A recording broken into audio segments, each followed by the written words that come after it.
uma formatura na Academia da Força Aérea, em Pirassununga, grande cidade do interior de São Paulo. Olha aí, o presidente, debaixo de muito sol, ali em Pirassununga, né? Recebendo as honras militares. Essa cerimônia aí, minha gente, demorou 1h15. Quer ouvir um pouquinho, ó?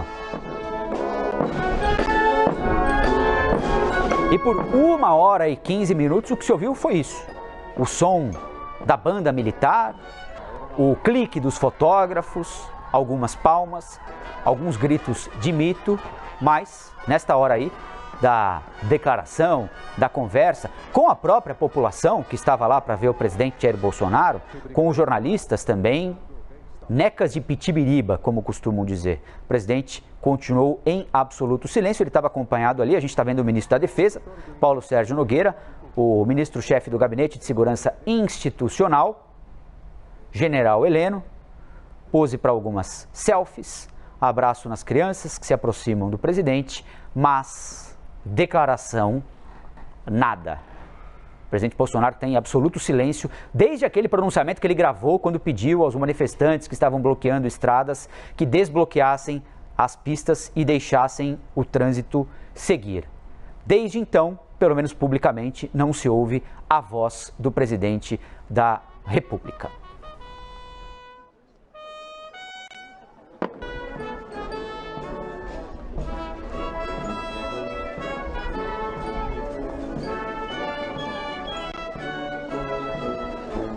Quero contar para vocês, apareceu, olha só, membros do governo temem ações de morais contra Jair Bolsonaro após Lula assumir. É uma apuração que o Leandro Rezende fez, ela é exclusiva, evidentemente, você só vê aqui no portal da CNN Brasil. Há interlocutores do presidente Jair Bolsonaro que disseram ao Leandro que temem uma possível manobra do Poder Judiciário para prender Jair Bolsonaro. Eles não deixam claro por quais crimes eles acham o presidente poderia ser punido. Um dos interlocutores disse que está claro para ele que o ministro Alexandre de Moraes manteve o inquérito das fake news até hoje para usá-lo como pretexto para prender Bolsonaro quando o Bolsonaro deixar a presidência a partir de 1º de janeiro. Um outro sinal que eles interpretam assim é o fato de o inquérito da CPI da pandemia ter sido prorrogado por mais 2 meses, ou seja, a prorrogação termina quando Bolsonaro já não estará mais na condição de presidente da República. Eles entendem que essas duas decisões são sinais de que o presidente Jair Bolsonaro pode vir a ser alvo da justiça quando deixar a presidência da República. Uma apuração importante que o Leandro Magalhães traz pra gente aqui na CNN. É assim, tem informação, tem apuração, tem análise, tem opinião. O Brasil e o mundo sempre passando pela sua tela. Segue entrando mudo e saindo calado dos poucos eventos em que participa. E ele tem participado basicamente de cerimônias militares, né? É o que tem acontecido. Ele participou de uma ontem. Acho que a pergunta é bem oportuna, né? Até agradeço. E na verdade, Caio, a chance de uma ação, seja ela qual for, prosperar, depende muito do seu conjunto probatório. Nesse caso, nós temos a segurança de um farto conjunto probatório. A gente fez uma análise muito detalhada, muito cuidadosa de todas as falas pré, durante e pós-eleição.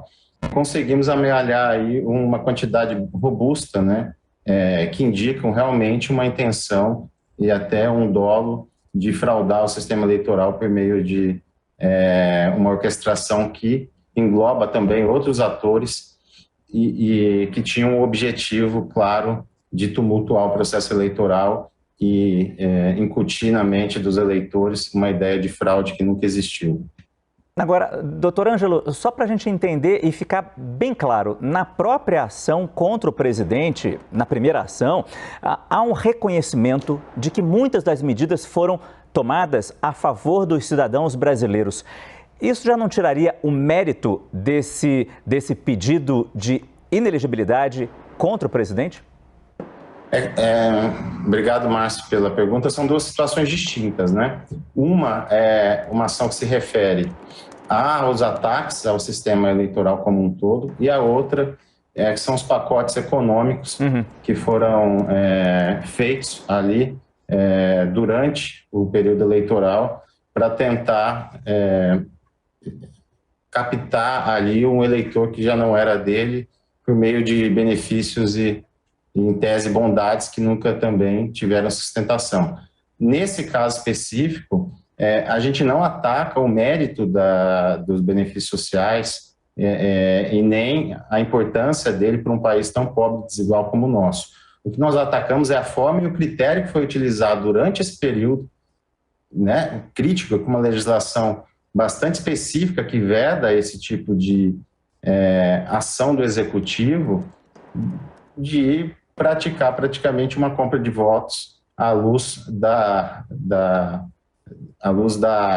do processo eleitoral e sem um respaldo legal específico. Então, a gente, só para deixar claro, a importância desses pacotes são reconhecidas, inclusive na ação. A própria PEC, né, que está sendo discutida, demonstra a preocupação do governo eleito com essas medidas econômicas e sociais, mas a forma como foi feita e os critérios que foram utilizados é muito nítida, assim, a intenção de uma utilização indevida para a captação de sufrágio.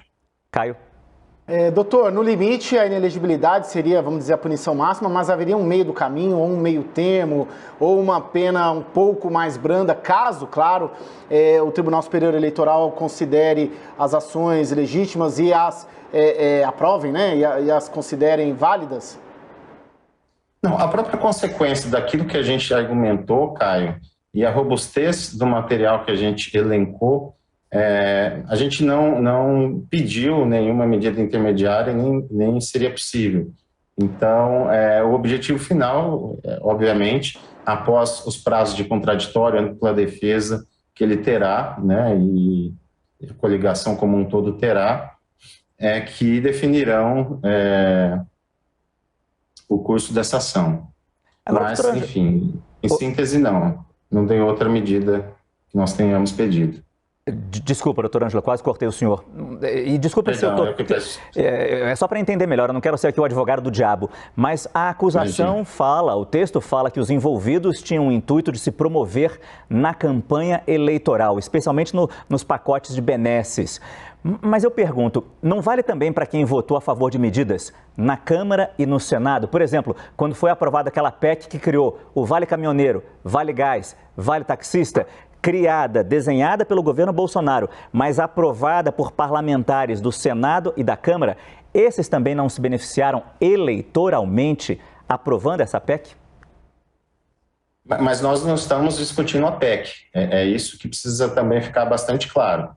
Foram algumas medidas incidentais no curso do processo que tinham como pano de fundo esses benefícios, mas não diretamente o Auxílio Brasil, e obviamente a bancada do PT votou a favor. Mas os critérios que foram utilizados, a mudança de prazo, a mudança do prazo de parcelamento, todas essas questões que efetivamente direcionaram para um determinado turno, por exemplo, algumas medidas mais intensas é que nós estamos questionando.